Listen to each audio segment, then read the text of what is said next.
I think, Chris, you're going to get a personal presentation right now, starting out on studying interning abroad. So you can ask any question you want.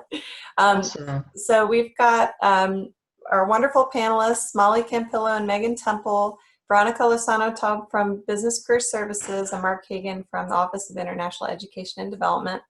And we're going to do a little presentation just talking about experiences abroad, tips for how to make it happen, to find the right location, to make the best of being there, anything and everything that our panelists have to share. Also talking about faculty-led programs, Holland Fellows, international internships, you name it.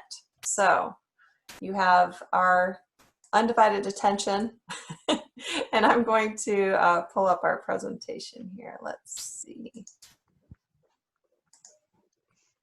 Here. And I will find it. Ah, there it is. Okay. Okay, are you able to see that? Or is the, are the little, your pictures in the way? Is that good? Oh yeah, it's good. All right. So today, welcome, Chris, to our Study and Intern Abroad panel, Student Stories and Expert Advice. And we're going to start, Megan Temple's going to start. She's going to talk about full semester abroad and some of her advice. Molly Campillo will follow. We put her there because she has literally had every international experience available in the College of Business, so she can speak to all of those areas too. And then we'll have our experts coming up, kind of wrapping everything up with Veronica Lozano-Toub talking about international internships and Mark Hagen talking about the broader picture of everything available to us. So I'll go ahead and start our presentation with Megan Temple. And Megan, if you wouldn't mind just kind of introducing yourself, telling a little bit more about what you study, where you studied abroad, kind of giving an intro to your presentation, that would be awesome. Yeah, sure. So I'm Megan. I studied in the Netherlands for spring 2020, so it was a semester long a study. And I'm a marketing major with a concentration in digital marketing. Yeah, so I went to Radboud University, which is in Nijmegen in the Netherlands. Yeah, it's a great school, would recommend. Awesome. I'm really hoping I won't miss when somebody tries to join us here.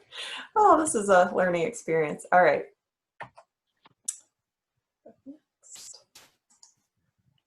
Yeah. All right. So Nijmegen is in the province of Gelderland, which is like right along the German border there on that map. It's the oldest city in the Netherlands, but it has a very young student population because of the university. So it's a really neat mix of like old and new. And location was a really big factor in my decision when I was finding a place to study abroad. Yeah. So there's the next one. Awesome. Yes. So with location, I really wanted to go somewhere where I could experience a lot of different cultures in one like concentrated area. So I narrowed it down to wanting to go somewhere in Europe. I just didn't really know other than that, like where I wanted to be, but the public transportation is so great in Europe that you can just hop on a train and travel all over the place. So that's how I was able to go to Switzerland and England and a bunch of other cities in the Netherlands, as well as cycling over to Germany, since it's just like right across the border, which was a really neat experience. Oh, that sounds awesome. Mm-hmm. Yeah, so I was in the Nijmegen School of Management at Radboud University in their business administration program as an international. Academics were a big factor as well in deciding where to go because I really needed somewhere that had the classes I needed with where I was at with my credits. And that was kind of a tricky situation for me because I was kind of in between like sophomore and junior status. So it was just kind of a weird place to be with like finding the right classes that I needed. And Radboud ended up having some of the biggest options for what I was studying and what fit in best. I also was a part of the Erasmus Student Network as a part of Radboud, which is an international organization at Radboud University, which is mainly for like European students between European universities, but I got involved with that and really enjoyed throwing myself into helping them out and volunteering on their public relations committee, and working alongside a big group of global international students from all over the place. Yeah, I remember in our other panel, that was something that people talked about as being a really important aspect of study abroad, is just getting involved. So that's Right. a great way to get engaged and involved. Yeah.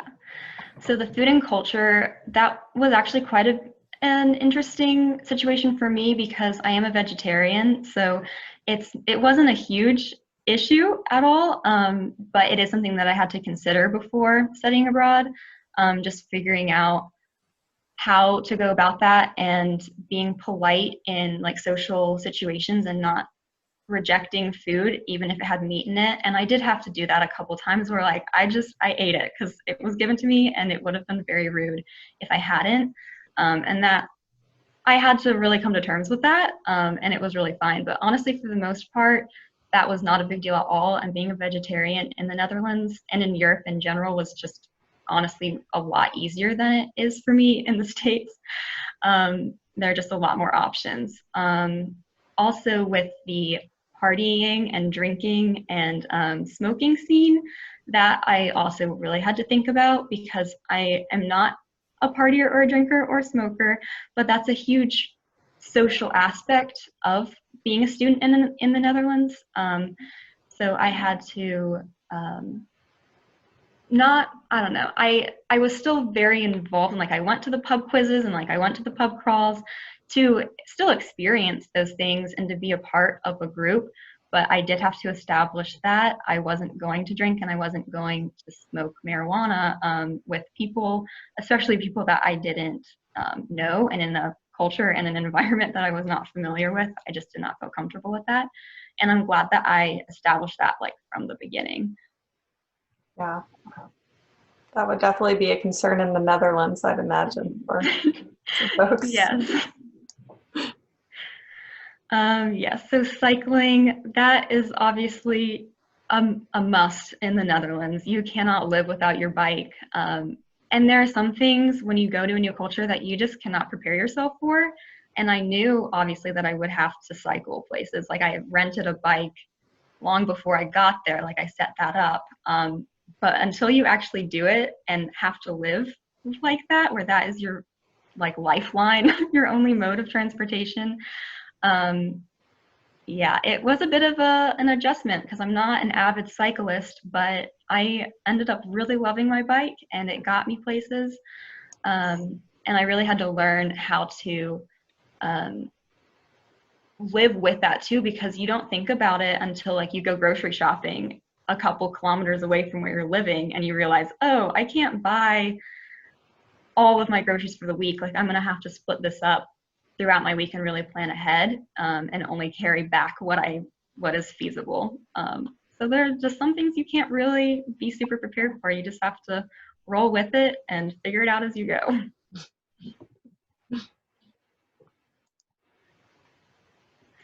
And then living as an international, that I was really hoping to be able to do a homestay, and like live with a host family in the Netherlands.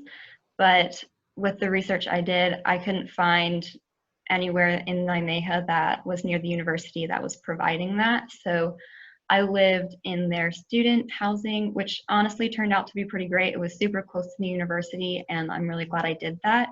And it wasn't a deal breaker for me not having a homestay, but it was something that I would have preferred. But I lived on a hall of 16 international students who there were only like 4 local Dutch kids on that hall, which was really interesting, living with people who were from all over the place. So it was more than just figuring out the Dutch culture and learning to live in the Netherlands, but it was figuring out like how to be polite and courteous around other people who also were internationals and whose cultures I was not familiar with, especially living in a very communal space where you're sharing bathrooms and laundry and kitchen. And that took a minute to get used to. I think everyone kind of had to adjust to that. But in the end, a couple of us really got to know each other, and we would have pancake nights where there was a French student and he would like lead us in that. He was very good at making crepes. So we would make like massive crepe parties and like invite tons of people. And that was a really neat experience too. I have a question for you, but also Christian, if you have a question, you can just unmute and shout it out or chat it, by the way. But I was curious, living in student housing there, how often was your language ability a challenge? Or do you speak a second language as well? I actually haven't asked. I do not. And it honestly wasn't ever a huge problem. There were a couple times it was a little interesting, like just like cooking together and like someone asked for like some ingredient and I was like, I don't know what you just asked for at all. But for the most part, Dutch, if I tried to speak Dutch like outside of like our residence hall just around the city, it's pretty horrible. So they would just switch right back to English. Like I didn't know where I wanted to go. I wasn't super passionate about the Netherlands before going there, so I didn't know any Dutch before. And that is one thing that I'm still working on. I still want to improve that language skill and learn Dutch to the point where I'm not switched back over to English where they just start Right. speaking English. You want to just like don't be try. at least good enough that they give you a chance. Yeah, right. Yes. So it that. honestly wasn't a big issue. The only times it was kind of interesting was actually in class when the professor would just kind of do a mixture of English and Dutch, and I'd be like, I don't know what that was, but I'll figure it out. Generally from context clues, I could kind of figure it out, but that was the only time it was maybe a little bit interesting. Yeah. Yeah, I can imagine in a classroom setting that would be challenging. Yeah. Right. I'll go ahead for you here if I can get my. So I guess I do have a couple questions. Yeah. So my first question is, if you were able to do like a full semester there, do you think you would have maybe done an internship experience? I think I would really like to now that I've done a semester, which is a little bit late in the game. But I'm glad I didn't that this past spring. I think it would have been a lot of stuff to have to figure out, especially with suddenly going home. And I know that that's kind of one thing that like obviously nobody saw coming. But I'm actually pretty glad that I just gave myself the time and space to figure out where I was at and just learn the education system. I know for other people that is a great option, but I think for me, this past spring, I don't think it would have been super beneficial to me because it was already a lot outside of my comfort zone as it was, challenging myself that much to go abroad and then to add an internship on top of it. I'm not sure I would have enjoyed it quite as much because I probably would have stressed myself out, but that's just me. And I think I would love to do it now that I've done that and gone now. Yeah. Awesome. Mm-hmm. So Can you obviously, see, when I'm sharing the screen, can you see your cute dog picture or are there like people on top of it? I just see the dogs. Okay. Good. Yeah. Yes.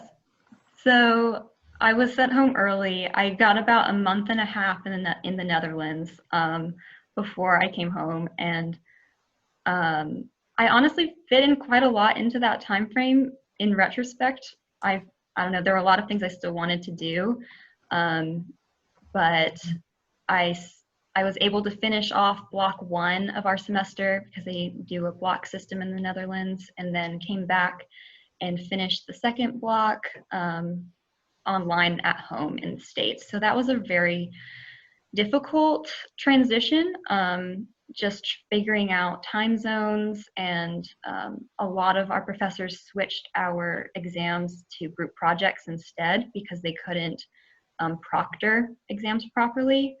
So that was a challenge because now I'm at home, and a lot of other internationals were sent home as well. So we were all working across like 3 or 4 time zones trying to do these group projects. But for the most part, it was a really great learning experience, a good learning curve, learning to get past those cultural and language and time barriers. Yeah, and for the most part though, they had pre-recorded lectures that I just went on and did in my own time, which was, I'm really grateful I didn't have to like Zoom on at like 3 a.m. because I know a lot of students had to do that. And I finished off my semester in like the end of June. So had a lot of moral support from the dogs, clearly. Yeah. Dogs are good for that. Mm-hmm. Were those socks on him? Yes, he Okay. was I was scratching worried they were himself. casts. I would have felt So very sad. yeah, no, it's just to keep himself from like injuring himself from scratching so hard. Yeah, they're stormtrooper socks. They're so cute. Really cute. Yeah. Yeah, I would imagine going from being abroad to being virtually abroad must have been quite the challenge. Mm-hmm. What does that make you think about folks who might consider that as an option, like the whole thing being virtual?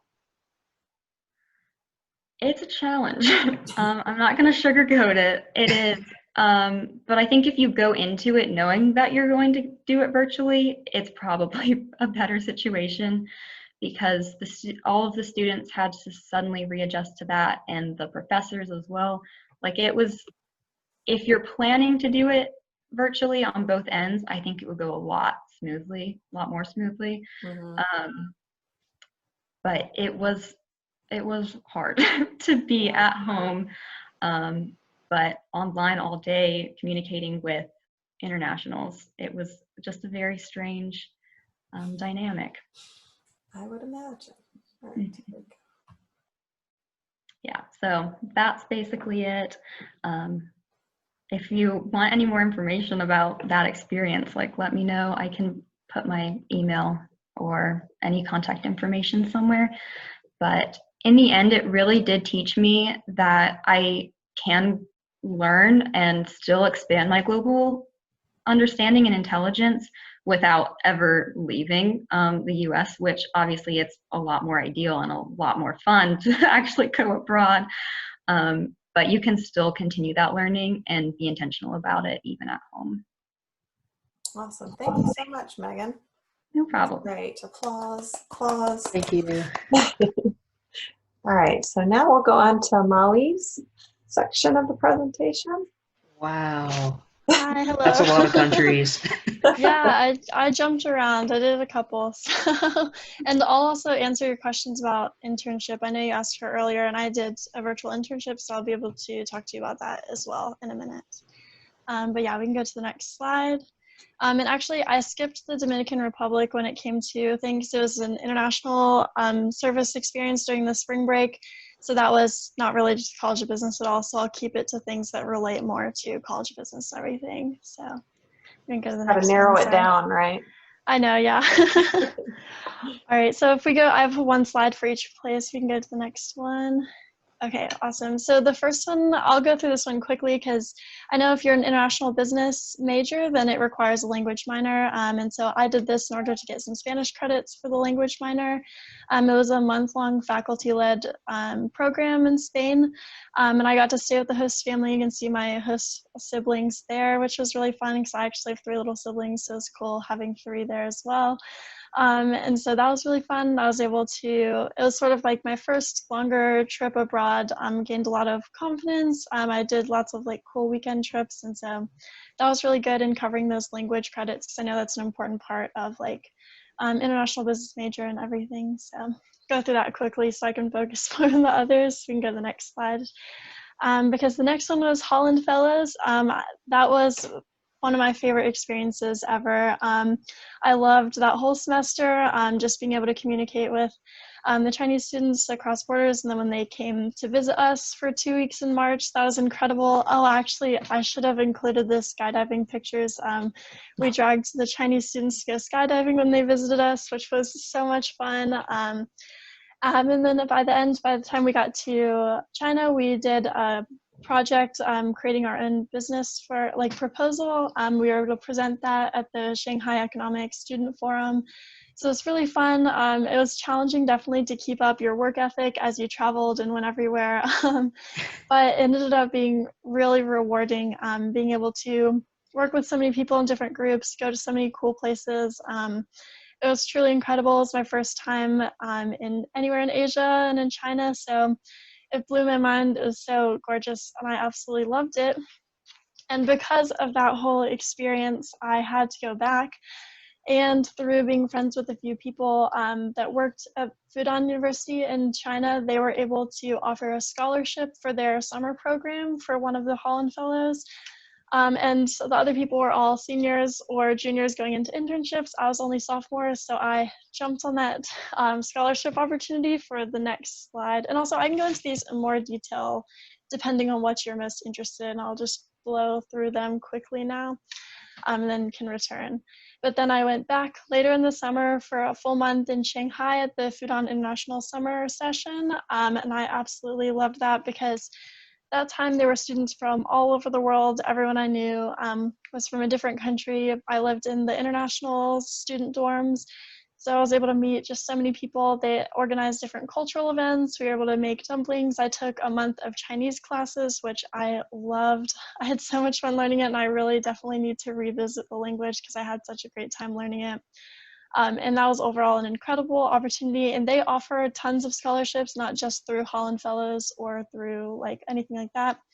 You're able to apply for those. So you could definitely, I would advise you to, because I knew a lot of students who were there on the scholarships because it was very much about promoting international education and bringing people to Fudan. So I would definitely advise applying for one of those. It was an incredible time. And as you can see, the Kung Fu class, we had a lot of fun there. So that was very good. We can go to the I have next. a question Sorry? about this. Oh yeah, sorry, I'm going really fast. No, you're doing great. You're doing great. Did you transfer credits back from this to App State, or did you do it just as a cultural experience and just? I did it just as a cultural experience. I didn't transfer credits back because it was just a month, so I really wasn't sure if they would, and none of them directly correlated to a class I needed. In hindsight, with knowing how COVID would kind of mess up a few of my plans, I probably should have attempted to get some credits for these. Just in terms of an international business elective, I definitely think that probably could have happened. I just know signing up for this program was really last minute, and so overall it just was going to be really too hectic, honestly, to be able to get credit for it. So I was definitely there more as the cultural experience and just to take some really cool electives that I really enjoyed. Awesome. And also it worked out because right after that I knew I was doing my fall semester in Tokyo, so I would be able to stay kind of close. The flight between them was pretty cheap, and I actually got to do some fun backpacking in Thailand and South Korea between those just for fun. But then on the next slide, we have my fall semester was in Tokyo at Tokyo International University. That was through an ISEP exchange, so that was a really nice way to transfer credits and everything. It worked out really well. All of the classes were taught in English, and I also stayed in an international dorm that time, which was really cool because I got to meet so many people. Again, I love living in international dorms, and I love being with my host family, but international dorms are really fun because you do just get to meet so many people who are all really interested in the country that you're all going to and sort of get to share that experience together. And everybody has different levels of language skills, that it makes it pretty fun. So I really enjoyed that. And I'm a double major in international business and global studies. So I was able to take 2 classes for business and 2 for my global studies major while I was there. So it made it really easy to balance because, like Megan said, one of my priorities was getting the correct classes and credits. I obviously packed in credits trying to double major, and so it was definitely a priority to be able to get as many as I could for both majors while I was there. And I ended up getting to do some really cool things. So the picture on the left is a street in Tokyo, and then the one in the middle is when we hiked to the top of Mount Fuji, which was really fun because I was like out with friends one night and I said, you know what, I'm gonna hike this tomorrow if anybody wants to come. And it was like the first weekend, so nobody knew me, and 3 people just last minute decided to go with me, which was part of the fun of, again, like living with so many international students. Because you like start at 9 o'clock at night and you hike all through the night so that you can get to the top right as the sun is rising. And so it was definitely a big adventure to convince like some like strangers to do with you, like very last minute. So that was really exciting that they jumped Awesome. in. I Yeah, got it a was quick really question. good. So, in Japan, do they call Fuji Fujiyama or Yama Fuji or Mhm. Fuji-san? Because like I was talking with someone and they corrected me and told me to call Fuji Fuji-san. So, I've heard all of those. I mean, I've heard just it depends on who you're speaking to. And yeah. obviously, also, I've been taking Spanish classes all through high school and college, and then I took that month of Chinese, but I do not speak any Japanese. So as I was going, I was just patchwork on hello and thank you and like things like that. So in terms of which is the most correct, I am probably not the right person to tell you. Okay. Now, Christian, you're planning to go to Japan, correct? Yeah, well, right now I'm actually more so interested in visiting Osaka rather than Tokyo since I don't know, like the Mhm. culture out there is kind of different and I don't know, Oh, very definitely. interesting compared to Tokyo. So, Yeah, the blue picture at the top, the blue skyline, that's Osaka. I went there for a week and it was honestly, I loved it. I honestly do think if I could do it again, I would consider Osaka a lot more than I did. Because I think I just sort of was like, oh, Tokyo, like I love big cities, but Osaka was incredible. And also with it being so close to Kyoto, it's so easy to, like, it was like a 45 minutes, like $4 train ride, which was really, really nice. So you can just get over there super easily and quickly. And that's the bottom right corner. This is the big hike up a mountain that you can do with like thousands of those. So it's just gorgeous. So yeah, definitely I would say Osaka would be a great, great option. awesome. And then, yeah, the next one, I decided to do an internship abroad. You can see the top left, it was really depressing. That was like 2 days after St. Patrick's Day in the evening in the very center of downtown, and nobody was there because it had just locked down. So that was a crazy end to that program. But I was there for all of February and most of March. And I was doing an internship. I went through the intern group, which is a program that will help you sort of organize your credits. It'll take care of your housing, help you with sort of visas and everything, and give you a placement based on your interests at an internship of your choice. So you're able to have a few options for where to interview, and then you interview with them and work with them.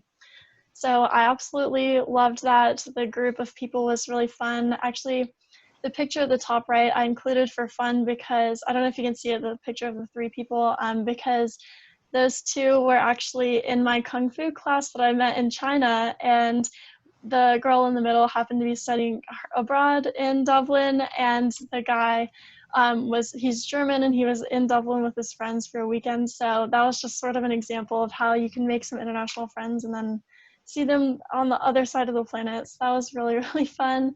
I absolutely loved that experience as well. It taught me a lot because I knew in addition to the classes that I was taking, I really wanted to have some professional experience because I knew I didn't know what I liked doing in a workday. I knew what I enjoyed studying and taking classes about, but I really wanted to sort of implement something that I was learning just to have more of a guideline on what I wanted to do, because I feel both my majors are very broad, so I was having trouble narrowing down my interests. And so I really enjoyed like half of the internship and half of not. So I realized marketing definitely not my thing. So that sort of led to when everything shut down in Dublin and I was sent home. Because I ended early, the intern group gave me the option of being placed for free at an international remote internship. So I did that for the summer, which leads to the final slide that I have up here, it was a merchandising internship for an e-commerce startup.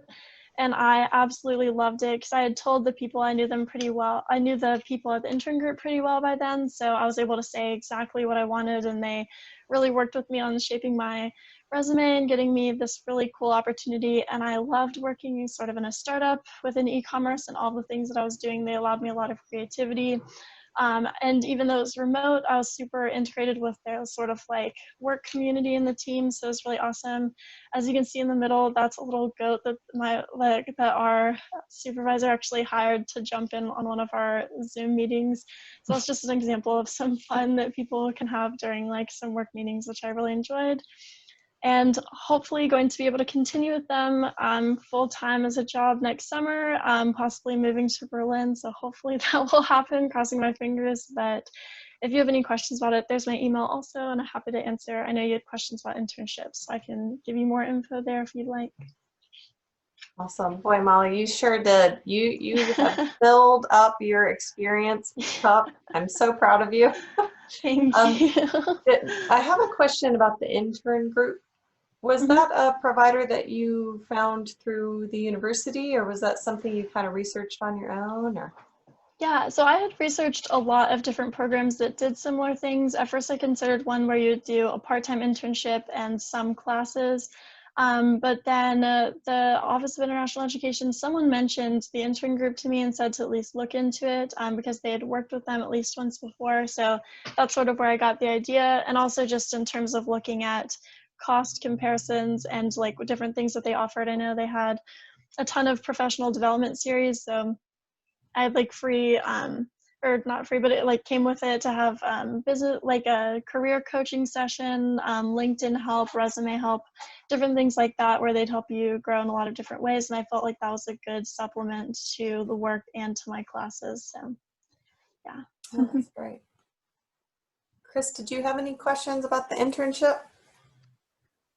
Yeah, so when you said the intern group, was it more so specific to like Ireland or Europe, or was it all like a global sort of internship They are platform? global. Yeah, they're global. They have it in a lot of different cities. I know, or I would recommend looking. I can send a link in the chat of their main website because they have a lot of cities that they work in. And also, I know a couple people who work there. I still keep up with them actually, and so I could definitely put you in contact with one or two if you wanted to like ask them questions or anything like that. Definitely, I appreciate it. Thank you so much. Yeah, of course. And there's the link if you'd like to click on it. And you can obviously, like I said, you can email me if you have more questions or want any specific contact information or whatever. Awesome. Well, this leads very well into our next speaker, Veronica Lozano-Toub, who will be talking about international internships through the College of Business. So, thank you, Meredith. And before I get started, I want to say Molly was gracious enough to be on a panel for me about internships, virtual internships. And it was really fascinating, Molly, in particular, to hear how you worked across the time zones and you didn't let that slow you down. But I didn't realize you had had such a vast international experience. It's really impressive. And it makes me want to travel. One day that will be possible again. So, can't wait. yes, I know. So I work in business career services. For those of you who don't already know me, most of you do. And I help students with their resumes, with practice interviews, anything to do with professional development, as well as searching for jobs and internships. And I work with employers that want to hire students, but also one of the hats I wear is I help students with the paperwork for internships for academic credit. And it is possible to get academic credit for an international internship. That is not as common as a domestic internship, but it's definitely possible. There is more paperwork to fill out. And maybe we'll look at the next slide, Meredith, because then we can talk about where you would find more information. So you want to go to our website, Business Career Services, and we can even jump ahead to the next slide. And there you will see a career coaching tab. And if you click on that and scroll down, there's actually an internship for credit menu item, and you click on that and you will find everything you need to know about internships. And so there's a checklist that talks you through the whole process. a list of the faculty internship advisors. So the way it works is, depending on your major, you would have an advisor for that specific subject area. So you could have thanks, Josh has given us the link to our website, businesscareers.upstate.edu. Yay. But you would work with, if you're a finance major and you happen to find a fabulous finance internship abroad, you'd work with Brian Bubelis, who is the person that supervises those finance internships. But you would also early on work with the Office of International Education and Development. Mark can tell you a bit more like that when he speaks after me, but you fill out paperwork with OIED and make sure you meet all the visa requirements. And then you also fill out paperwork for the College of Business. And once all of that is done and approved and certified, then you get approved for registration and get registered. So if you have any questions about that process, reach out to me. I'm happy to help you. My information can be found on that same website. You can go to appointments, that first item in the drop-down menu for career coaching, and you can make an appointment with me on Handshake. But you also can email me, Lozano-Toub, VM@appstate.edu. I could put that in the chat as well in a minute. But does anyone have questions? I know we only have Christian here, but does anyone have questions about that for credit process? And maybe just to follow up, students have done some really cool things. Here are some of the great internships I remember. Of course, Molly's was really unique because it was virtual and not for credit, but students have done things like gone to Greece, where they found a marketing internship with a yacht company, and their job was to take drone videos of the clients on the yacht for promotional purposes. So the people that went out on the yacht could then buy the video of their experience on the yacht filmed by the drone. I thought that was a pretty great internship. And that student had been somewhere in Europe abroad and just reached out to companies and created that opportunity by saying, hey, I'm here, can I do an internship with you? And he got a yes.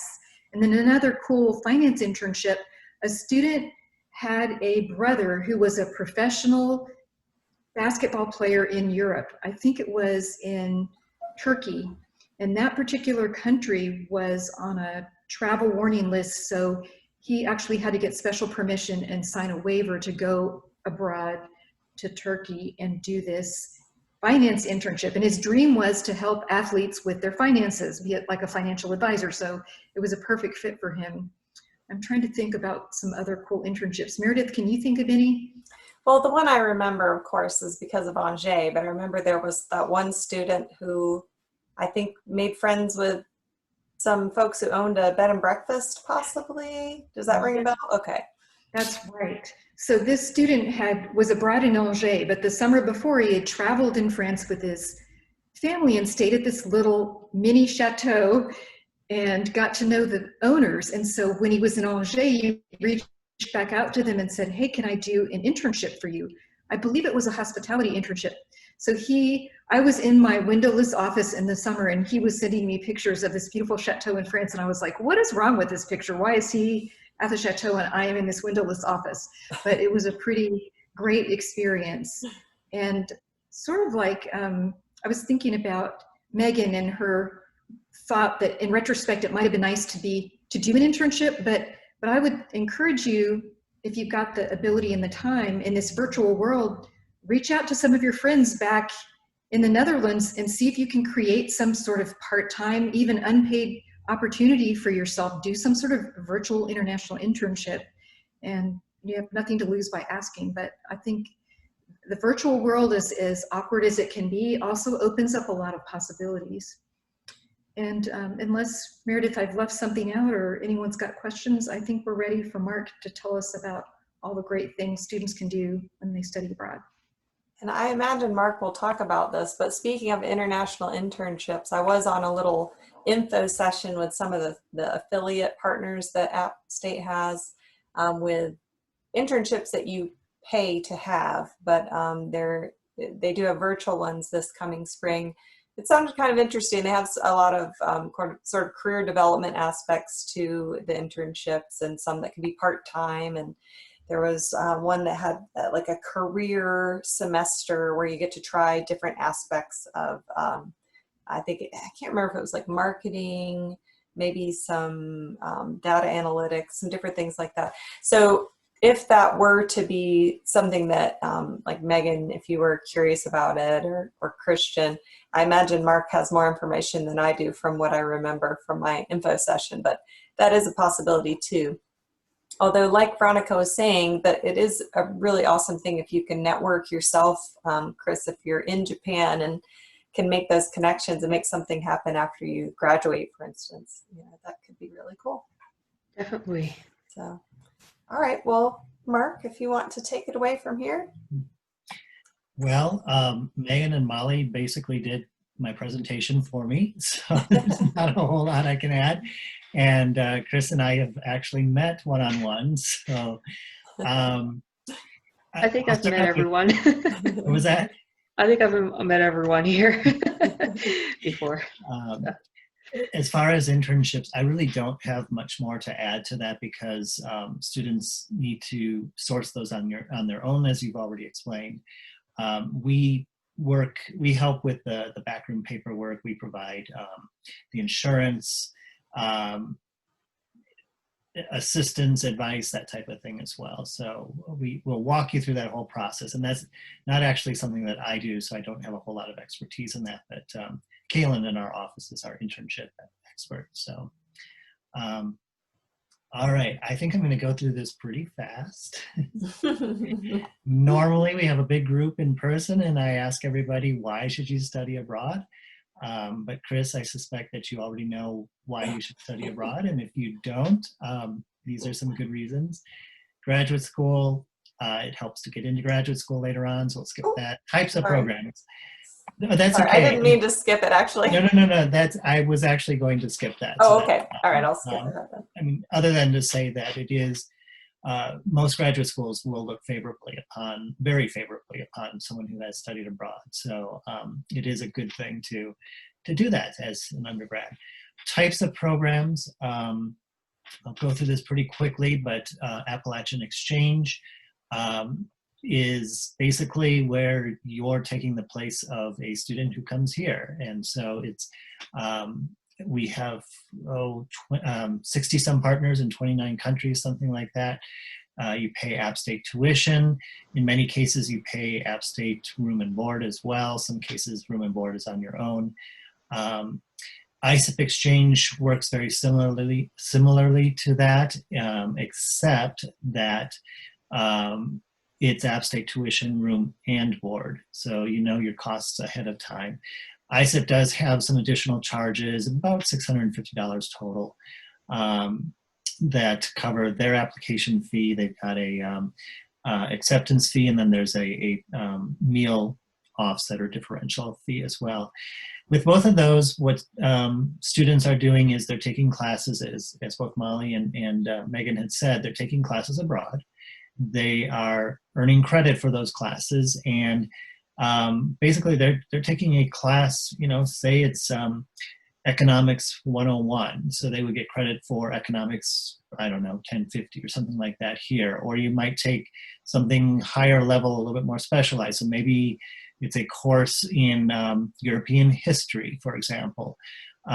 We may not offer that exact course here, but we can usually get you credit for something similar to that here, or give you history's a bad example when I'm talking to business majors, but the idea is the same. That you would get credit for maybe your electives or gen eds or something like that. ISEP has, I think 120 maybe it is, relationships around the world in about 60 some countries. So if we don't have a place that you want to go on an Appalachian Exchange, you can always look at ISEP. Molly also participated in affiliates, right? You did say CIEE, right? No? I did ISEP. ISEP, okay. I was thinking there was CIEE in that mix too. So with affiliates, it works a little bit differently. There's a lot of similarities. You're still going to an international institution. You're earning credit there. And I should mention that you're not earning letter grades, so it does not count towards your GPAs. You are getting a pass-fail when you're going through any of these types of programs. But the difference with affiliates is you're basically paying whatever that affiliate partner's charges are. So it tends not to be an economical choice for in-state students. There are some exceptions to that. But it can be very economical for out-of-state students to go on an affiliate program. We've got a bunch of affiliates. Their names are usually a bunch of letters, so it's a lot of alphabet soup: CIEE, CEA, SAI, ISA, you name it. During the summer, we do not offer any exchanges, and so we work through a lot of those same affiliates. And some of our exchange partners do offer summer programs. The difference there is they will set the tuition and the room and board charges, but it is many of the same organizations or institutions that we're working with during the summer as well. International service, Molly mentioned IASEs. We do offer usually about 5 or 6 international ASE programs during the spring break. This last year, I think we were down to only 3 for a variety of reasons, but hopefully we'll be back up to that in 5 or 6 in 2022. These are short-term, obviously, spring break programs. You earn just 1 credit, but they're a wonderful experience for our students to do something else during the spring break and work on service projects. International internships, we've talked a lot about. International research, if you want to do research abroad, our office can assist you with that as well. You do have to work through the Office of Student Research, but again, we will help you with that backroom paperwork and insurance and so forth. Okay, next slide. Any questions, first of all? No, we're good? Okay. I'm really not going to go through much of this, but this is just a list of some of our best partners when it comes to business and language. Germany is a good choice for students who already have some German skills. Otherwise, there aren't a lot of English language courses in Germany, but otherwise there is Austria well, any of these countries have some very good options for you to study the language as well as business. All right, and business programs without having to learn a language, you have lots of options, and I think a lot of students are surprised when they see Poland and Vietnam, Indonesia on there, Thailand. You can take your classes in English, and as Megan was saying before, you can learn a little bit. Was it Megan or Molly? Now I'm getting confused. Who was in the Netherlands? It's Megan. Yeah, I was, yeah. Yeah, so it's nice to learn a little bit of the local language. Hello, goodbye, where's the bathroom? Those types of things. But you can actually take all of your classes in English. And so I like to highlight Poland because I think that's one of the places where we don't send enough students, and all of the classes are available in English. I think the next few slides are just, yeah, these are just highlighting some of our programs. Do you want me to skip through Yeah. them? So, and Chris, you're still interested in Japan, correct? Correct. Yeah, I mean, that's the only place, okay. Choosing a program, so first of all, you have to think about when you want to go abroad. I see we have a new guest. Hello. This is Winona. You're going to study abroad someday, right?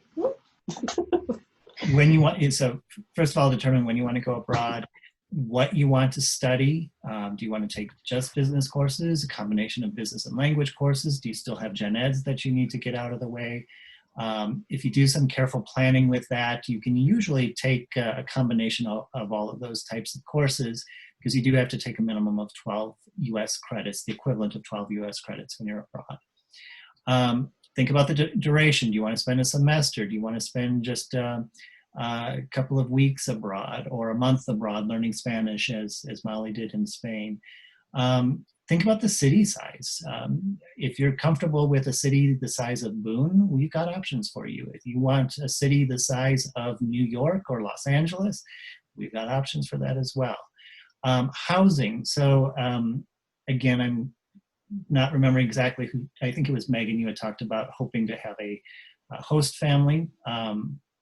But some of our programs offer host families, some of them offer apartments, some have housing on campus. So, sometimes you have a choice, sometimes they just offer one of those types of housing. And so think about that as well, what you want to do. Free time. Free time is something that a lot of students don't think a whole lot about. Sometimes students want to pack their schedules full. And I think it's really important to stick with maybe about 12, the equivalent of 12 US credits in your semester abroad, because you want to have some time to have fun and to travel, to get to know the culture as well. So it's very important, I think, to balance your time carefully when you're abroad. And then take into consideration what type of a campus you're interested in going to. Where are you interested in going? So Chris, you've already narrowed that down.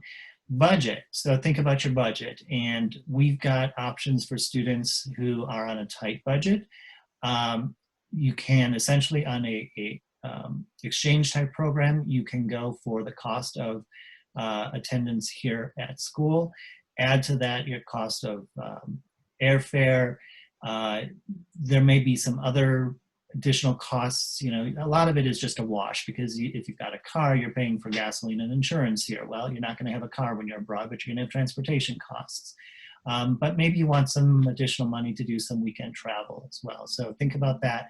But it's very surprising to a lot of students that it's very affordable to go abroad and spend an entire semester. And let's see, what's the next one? Keep your options open. Oh, that's real fuzzy. Sorry about that.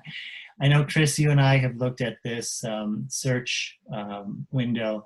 The main thing to know here is that you should start thinking about this very early, which of course you have done.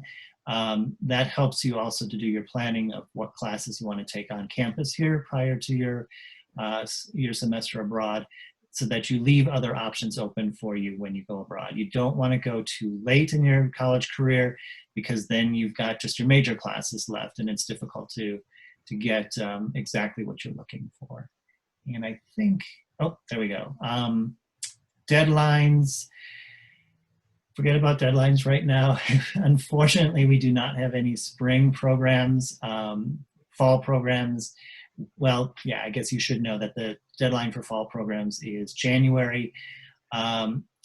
Our spring 2022 semester has not opened yet. It's definitely not too early to start thinking about spring 2022, but you can't complete your application at this point. Applications will probably open somewhere around January. I did not mention faculty-led programs. Somehow I think I left that off of one of those slides, or I skipped it.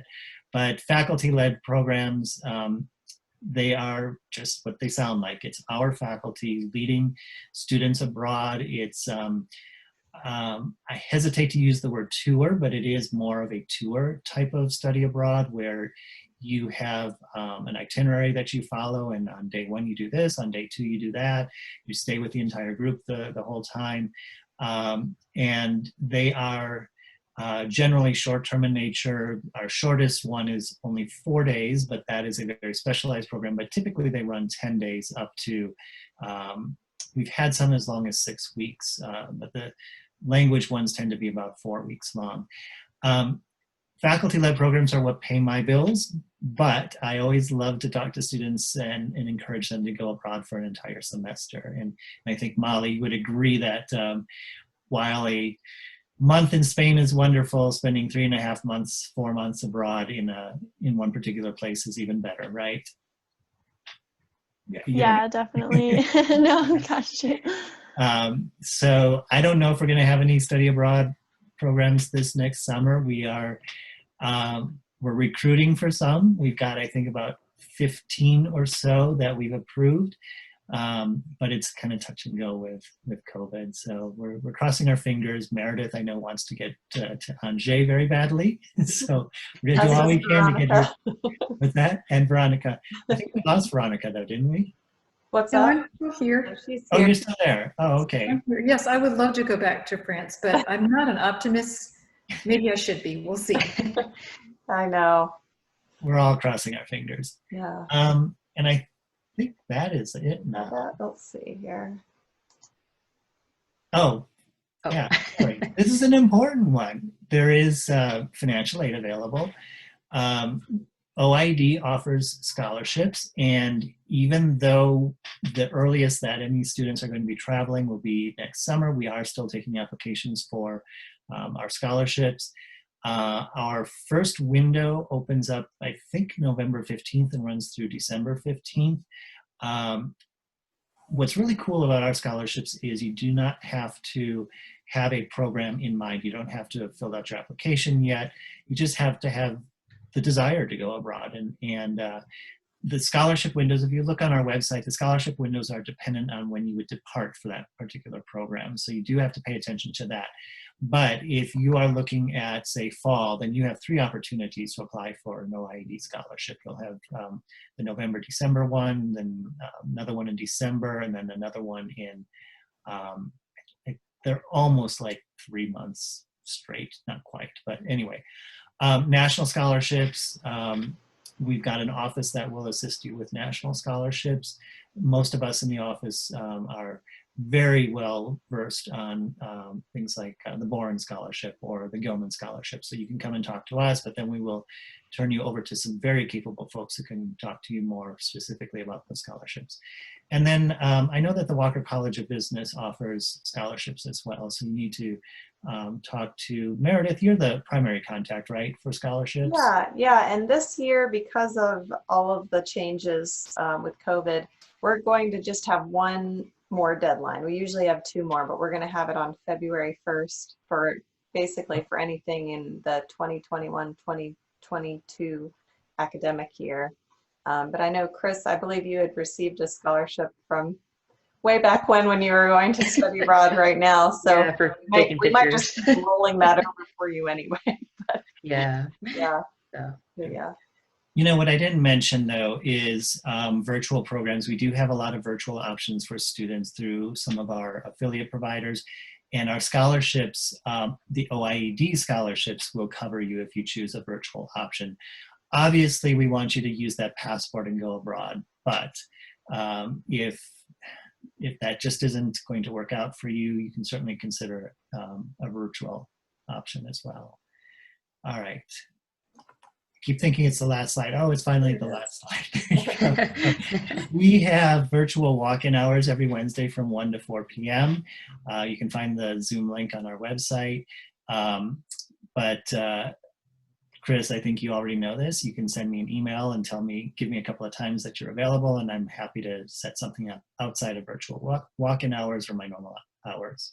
So I talked more than I thought I was going to. I'm sorry, but hopefully I answered some of their questions. Well, that was great. And I think if I did it correctly, maybe I recorded this. And if I did, then everything that you've said can be disseminated to other students, and that would be perfect. So, but yeah, thank you so much to everyone for being here. Thank you, Chris, for joining us, showing up virtually, which seems to be very difficult, and I totally understand because everybody's so busy right now and it's hard to get on another screen. So I'm glad you joined us and we got to spend some time with you and talk about experiences that we've had. And I imagine I speak for everyone here that if you were to have questions, if you reach out to me, I'll just put you in touch with whoever you'd like to talk to, and you can ask more specific questions about whatever you've got on your mind.